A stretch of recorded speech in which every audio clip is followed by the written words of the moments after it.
Bonjour, vous écoutez Nouvelle Perspective, votre boussole dans un marché en pleine mutation. Je suis Nathalie Offrère, consultante en évolution professionnelle et multi-reconvertie. Saviez-vous que 60% des actifs veulent changer de métier dans les 5 prochaines années? Peut-être êtes-vous concerné. Pas de panique, il y a des solutions.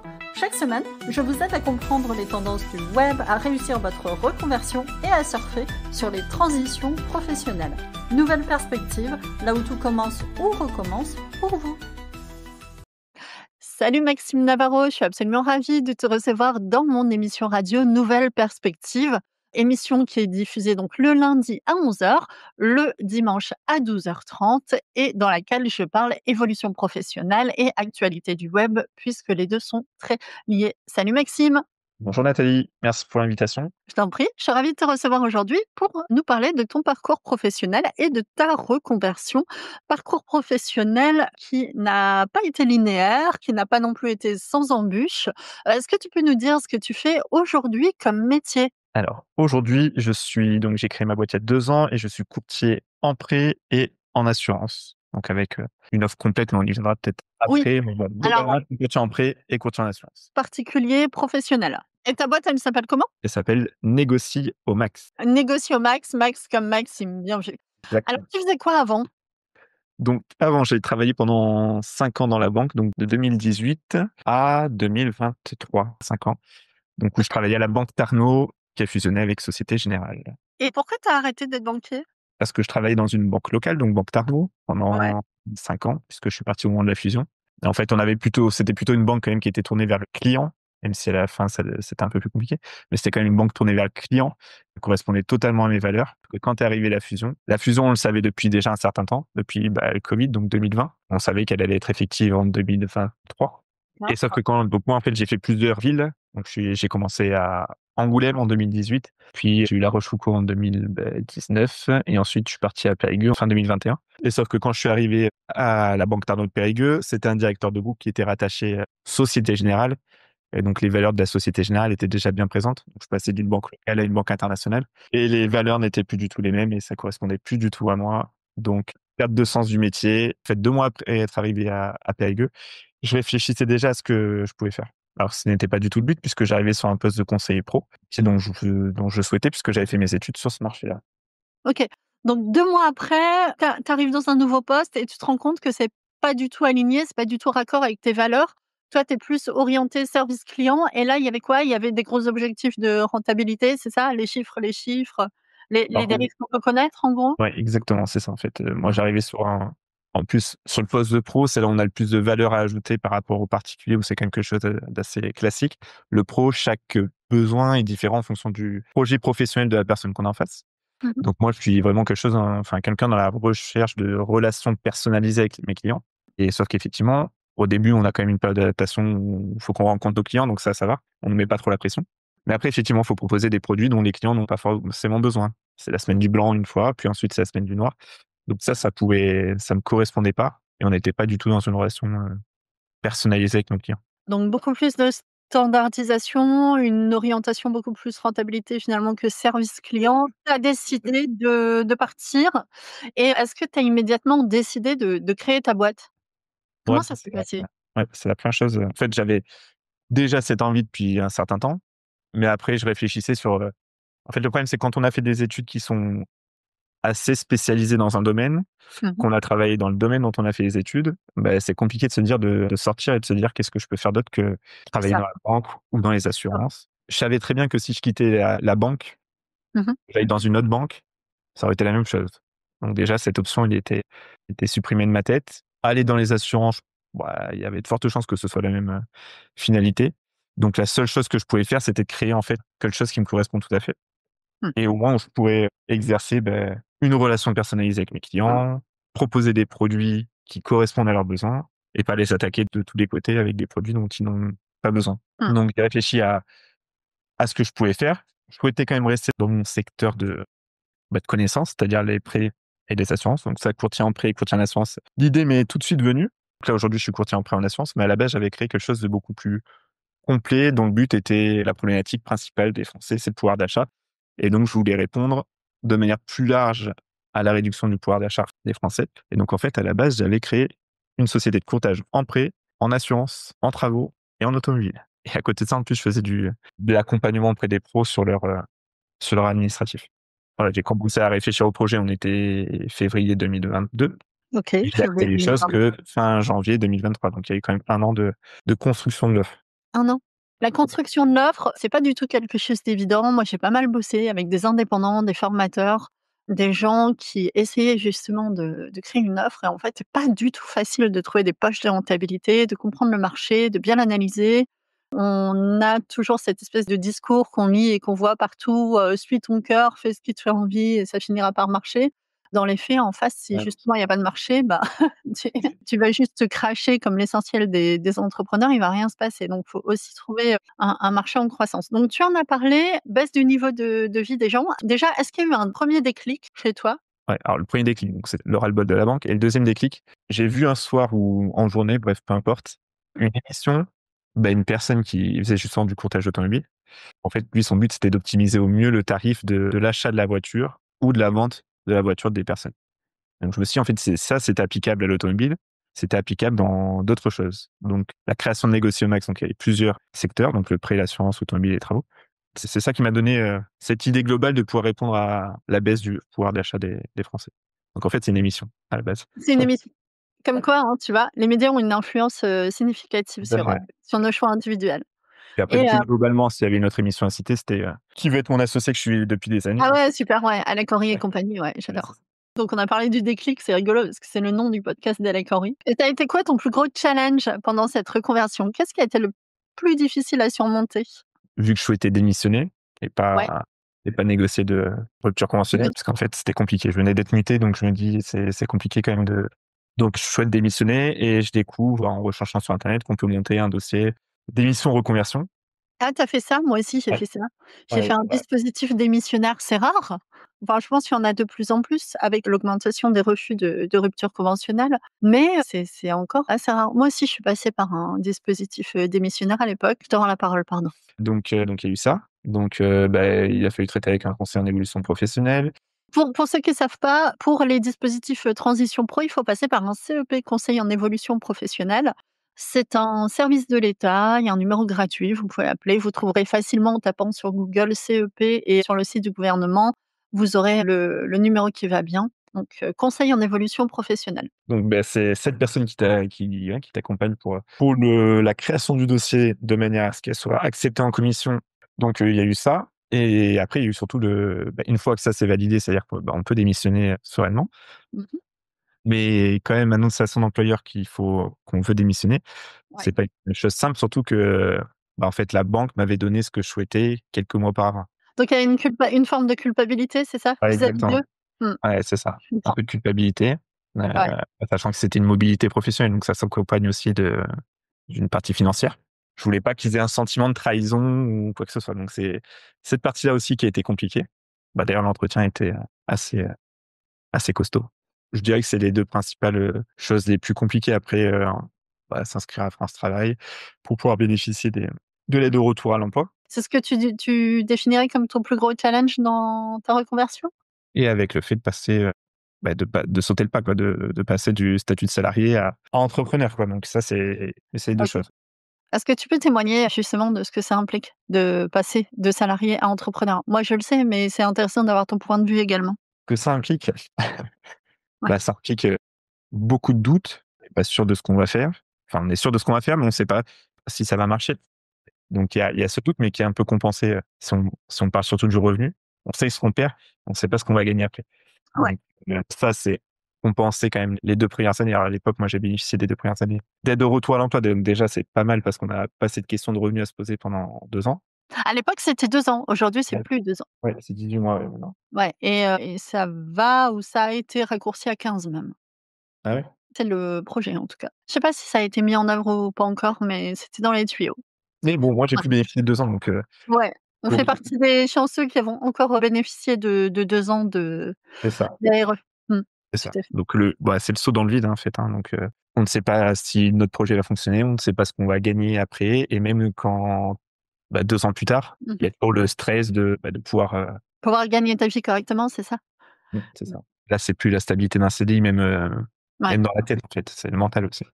Anxiété? Ouais, de toute façon, quoi qu'il arrive, et je pense que même dans les futures années, ça s'accompagne de stress quand même, hein. L'entrepreneuriat, c'est pas un long fleuve tranquille, donc Des revenus, du flux de clients, anxiété, ça va avec l'entrepreneuriat quand même beaucoup. À moins d'être déjà dans une situation financière, confortable, d'avoir ou des rentes ou, une conjointe, un conjoint qui gagne bien sa vie. Si c'est pas le cas et qu'on dépend vraiment de son entreprise pour gagner sa vie, c'est souvent beaucoup d'anxiété effectivement. travail aussi. Et alors du coup, parle-nous de ta charge de travail un peu, Par rapport au salariat, enfin, là, je travaille 2 fois plus que que quand mon tu étais salarié. Tu au évaluerais ta semaine de travail à combien à peu près? ah bah, là, on est plus proche des 65-70 heures de travail. Moi aussi. Ça, faut y être préparé, quoi. Enfin, ça, je m'étais préparé à l'avance. Je savais que ça allait pas être, Ouais. simple, et étant seul, pour Mmh. l'instant, en tout cas, étant seul, bah, faut tout faire. Donc il y a pas que le vent. Faut faire le C'est ça. marketing, faut faire la communication, faut faire la comptabilité. Exactement. Communication, comptabilité, travail, commercial, travail de gestion, travail de prospection. Tu l'as bien cité, c'est énormément de travail qui est invisible de l'extérieur pour nos clients. Nos clients nous voient quand on est en interaction avec eux, mais ils voient pas tout le travail caché, notamment, par exemple, aujourd'hui, il y a un travail de communication, tu passes à la radio, ça fait partie, aussi du boulot pour se faire connaître. Ça fait partie des choses qui sont cachées, les missions cachées de l'entrepreneur. Donc, si vous envisagez de créer votre entreprise, soyez conscient qu'il y a beaucoup de missions cachées et renseignez-vous. Peut-être rapprochez-vous de quelqu'un qui fait ce que vous voulez faire et demandez-lui quelles sont toutes les missions cachées de son entreprise, de sa nouvelle activité. Surtout en tant qu'indépendant. Indépendant, c'est très dur dans le sens où là, vraiment, tu dois tout faire, tout faire, tout faire. Donc, c'est hyper important de très vite trouver des partenaires. Mais c'est le point le plus important, c'est de bien comprendre ça avant de commencer, parce que Ouais, ouais. souvent, je vois des entrepreneurs qui ont démarré, puisque j'ai un réseau d'affaires aussi à côté, Mhm. et je sais ceux qui vont pas fonctionner, je sais ceux qui vont fonctionner. À cause de l'état d'esprit. Ouais, clairement, l'état d'esprit qui est pas du tout le bon, quoi. Quand on me dit que ça va être simple, machin, non, ça va pas être simple, ça, c'est pas possible. Ou alors, à moins d'avoir, enfin, même quoi qu'il arrive, ça va pas être simple. Donc, Mm. ouais, l'état d'esprit, et surtout, je vois ceux qui travaillent et ceux qui travaillent Ouais. pas. Donc, Donc, gros critère déterminant pour réussir dans l'entrepreneuriat et notamment en tant qu'indépendant, la capacité à supporter une charge de travail élevée. Capacité de travail, voilà. Capacité de travail importante, productive également, hein, pas se perdre dans des tâches inutiles, mais réussir à rester focalisé sur les tâches centrales.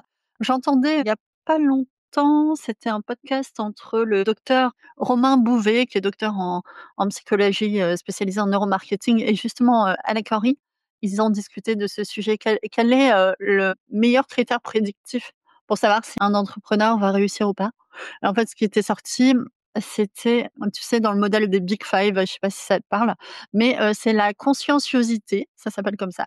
C'est-à-dire la capacité à bien faire les choses de manière disciplinée et avec conscience. Tu vois? Être consciencieux, comme on dit tout simplement. Êtes-vous consciencieux? Êtes-vous discipliné? Êtes-vous en capacité de faire bien les choses, toutes les choses jusqu'au bout avec rigueur, tu vois?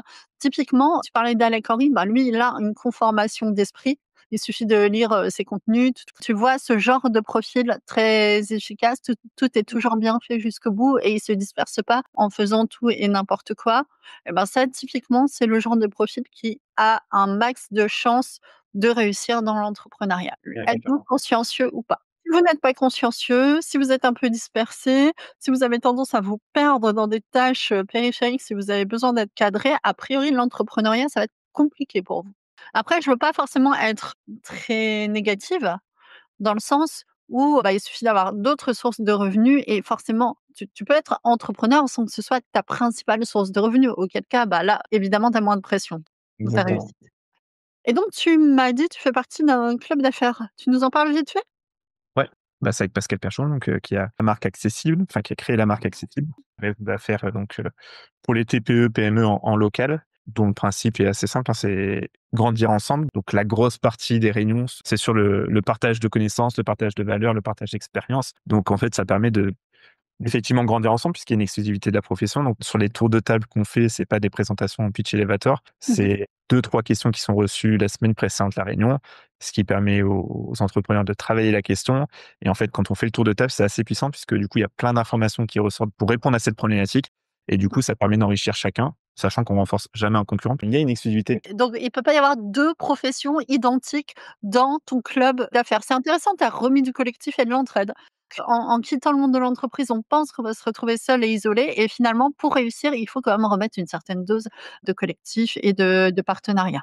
Bah, le réseau, sans réseau, c'est même pas la peine. Donc Ouais. le réseau est très, très, très, très, très important, que ce soit alors moi, je travaille plus avec le réseau local, c'est-à-dire le réseau physique. Après, il y Mmh. a aussi les réseaux sociaux, mais pour moi, le premier levier d'affaires, d'opportunités, c'est le réseau en local. Ouais, en local. Sachant que toi, tu es à Limoges. Ouais, exactement, ouais, je suis remonté à Limoges début mai 2024 après un an et demi sur Périgueux avec la Mmh. boîte. D'accord, 1 an et demi avec ta boîte sur Périgueux, puis à Limoges. Bah, justement, j'ai quitté Périgueux puisque c'était compliqué en fait, moi, j'ai pas Limoges, c'est là où j'ai grandi, c'est là où j'ai toute ma famille, mes amis. Ah, c'est intéressant, tu t'es déplacé géographiquement pour Ouais. retrouver ton réseau initial et pouvoir te développer à partir de là. C'est la première fois que j'entends ça et je trouve la démarche extrêmement intéressante. Comme quoi, vous voyez, ne négligez pas votre besoin de réseau pour développer votre activité commerciale, hein. Moi, je le défendrai toujours.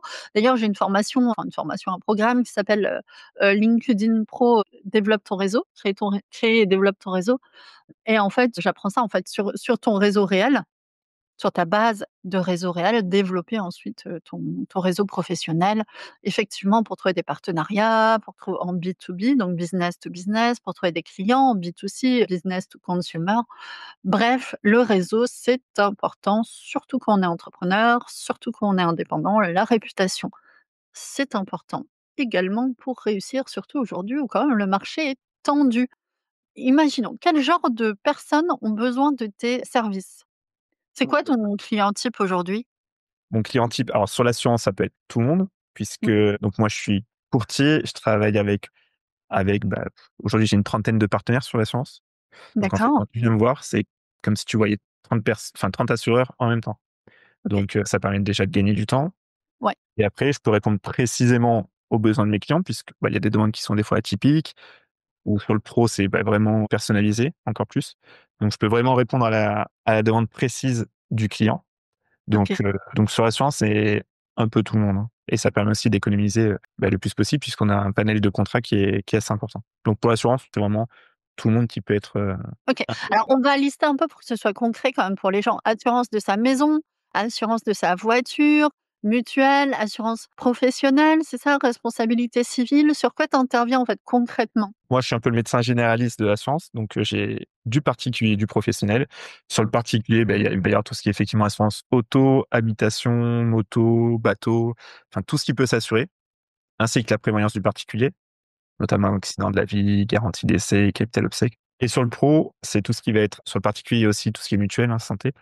Ouais. Mais sur le pro, bah, c'est pareil, c'est prévoyance, donc le maintien de ses revenus. Bah, là, c'est un gros marché, hein, c'est un travailleur non salarié sur 2 qui n'est pas équipé d'un contrat de prévoyance. Alors que quand on sait ce que prévoit le régime, Mmh. des indépendants quand on est en arrêt de travail, bah, il y a une grosse lacune là-dessus, donc là, il y a un gros marché là-dessus. Ensuite, donc il y a tout ce qui est mutuelle santé, RC Pro, l'assurance des locaux. Enfin, en gros, tout besoin d'assurance peut être répondu. Bon, en gros, c'est Et plutôt des gens qui viennent renégocier leur contrat d'assurance, non? Tes clients, ouais, c'est quoi exactement, c'est ouais. Alors quoi, sur le pro, ça peut être aussi sur de la création d'entreprise. OK. Et après, j'ai l'autre marché que j'ai pas abordé, c'est le plus gros marché pour moi, c'est l'assurance de prêt. Mmh. Ou pour ceux qui ont encore un contrat en banque, bah, l'économie, elle est quand même de 40 à 50 avec en moyenne, hein, 40 à 50 avec des garanties complémentaires dont les banquiers ne parlent pas. Bah, d'ailleurs, C'est marrant parce qu'en tant qu'ancien banquier quand même, tu sais de quoi tu parles, quoi. C'est en comment dire? c'est En là où tant je me suis rendu qu'ancien banquier, tu connais les propositions d'assurance des banques et donc tu es en capacité de dire que tu fais 40 à 50 mieux qu'eux avec tes propositions qui sont directes, où il y a pas la banque qui intervient.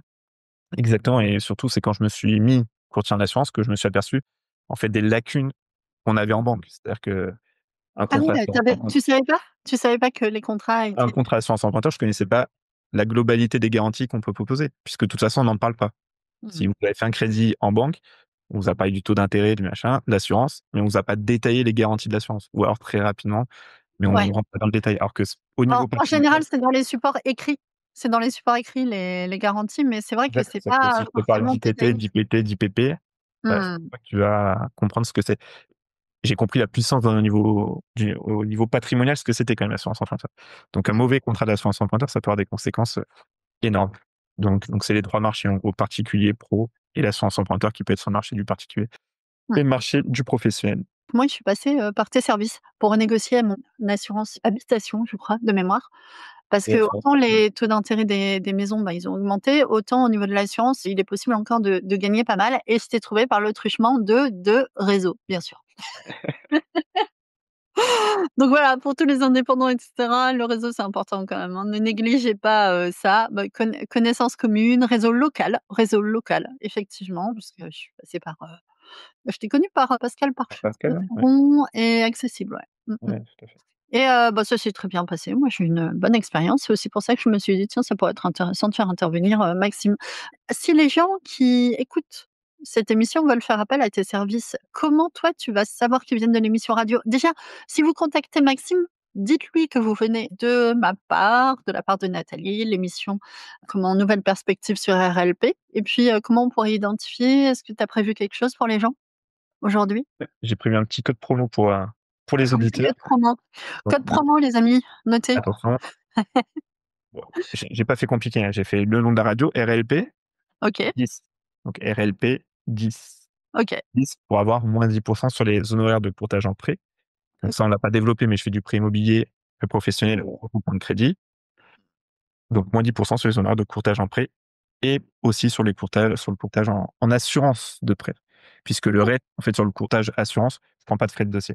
Les amis, RLP 10 pour avoir 10 sur les frais de courtage de Maxime si vous voulez renégocier votre prêt, c'est l'occasion. Voilà. Merci beaucoup Maxime. Est-ce que tu as envie de dire, une dernière chose aux auditeurs de RLP? Peut-être pour les aider à se reconvertir ou les faire réfléchir s'ils envisagent de changer d'emploi et peut-être de créer une entreprise. Est-ce que tu as un message à leur passer aujourd'hui? Bien réfléchir déjà à son projet, être certain de son offre, Mmh. faire une étude de marché, voir si le marché répond, enfin, si l'offre répond au marché, à la demande. Mmh. Et surtout, faut être prêt mentalement à se dire que je vais pas faire des semaines de 35 heures, quoi. C'est vraiment si je quitte le salariat, faut oublier les horaires de bureau, c'est complètement un changement de vie, donc Ouais, moi, c'est ça surtout que au début, surtout au début. ouais, ouais, Ouais, le temps de lancer la fusée. Moi, j'aime bien cette image. Tu lances une boîte, c'est un peu comme si tu lançais une fusée, tu vois? Tu as besoin d'énormément de carburant pour faire décoller dans la stratosphère, donc faut la bonne trajectoire, faut le bon focus pour l'orienter, d'une manière focalisée et mettre énormément au départ de carburant le temps qu'elle décolle et normalement, si tu as mis la bonne trajectoire, si tu as mis le bon focus pour que ta fusée soit bien envoyée et que tu as mis la bonne énergie, à un moment donné, elle sera en orbite et il faudra beaucoup moins d'énergie. Mais le lancement effectivement est très énergivore. Ça te et parle cette image? peut être plus ou moins long en fonction du projet, donc Ouais, moi, j'aime bien dire entre 3 et 5 ans, donc faut être prêt mentalement à assumer OK. pour 3 à 5 ans. C'était ta première reconversion? Ouais, tout à fait. Quelle place tient le web dans ta reconversion internet aujourd'hui? De moins en moins, en fait. D'accord, c'est Au dé intéressant. Ouais, c'est marrant. Au départ, en fait, au départ, quand on lance sa boîte, du coup, on a plus de temps pour communiquer, pour chercher du prospect, donc forcément, on va aller sur, bah, tout ce qui est réseaux sociaux, Mmh. faire un joli site internet. Sauf qu'aujourd'hui, moi, mon site internet, enfin, depuis le début, c'est peu de trafic Ouais. et peu de posts. Donc ça Alors ouais, je mets un warning là-dessus. Les sites internet ont de moins en moins, d'impact sur le trafic. Pourquoi? Parce que tout le monde a le sien, voire les siens, en fait. Et aujourd'hui, il suffit pas d'avoir un site pour avoir du trafic dessus. Donc c'est aussi pour ça qu'il faut travailler absolument le référencement web et de moins en moins de trafic vient des sites, de plus en plus des réseaux sociaux notamment ou de la publicité ou des fiches Google établissements. Mais si vous pensez qu'il suffit de créer un site internet pour avoir du trafic dessus, vous vous trompez, ce n'est plus vrai. ouais. Voilà. Il fut un temps où internet n'était pas saturé comme il l'est aujourd'hui, où c'était beaucoup plus simple. Ce n'est plus le cas.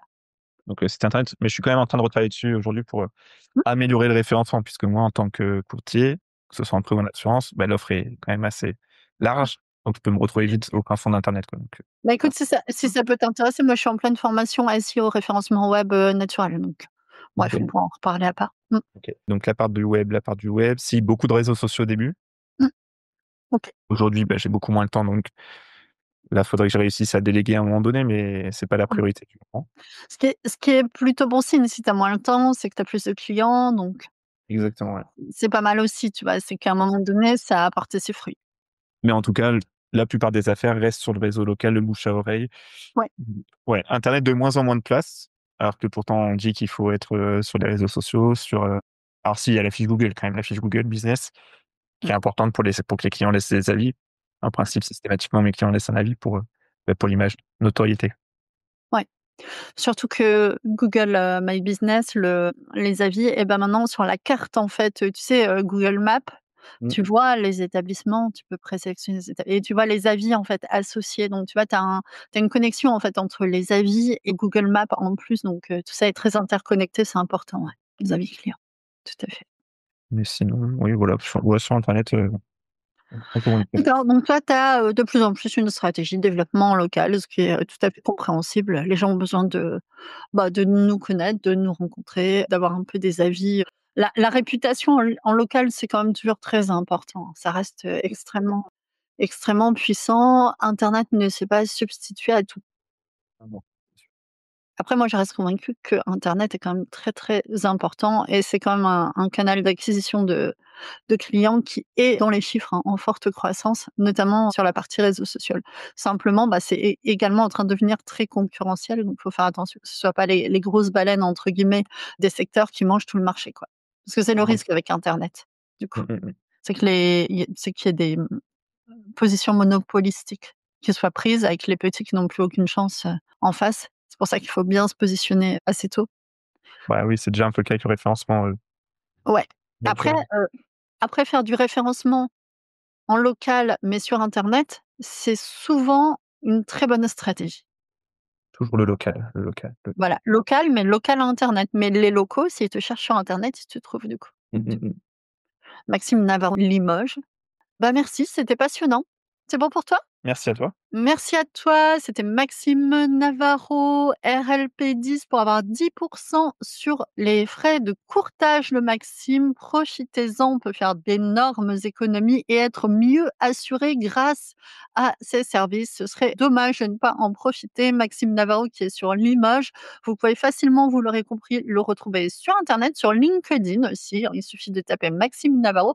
Merci beaucoup pour ce récit de reconversion et on te souhaite le meilleur pour la suite. Ciao, ciao. Merci et on peut travailler à distance.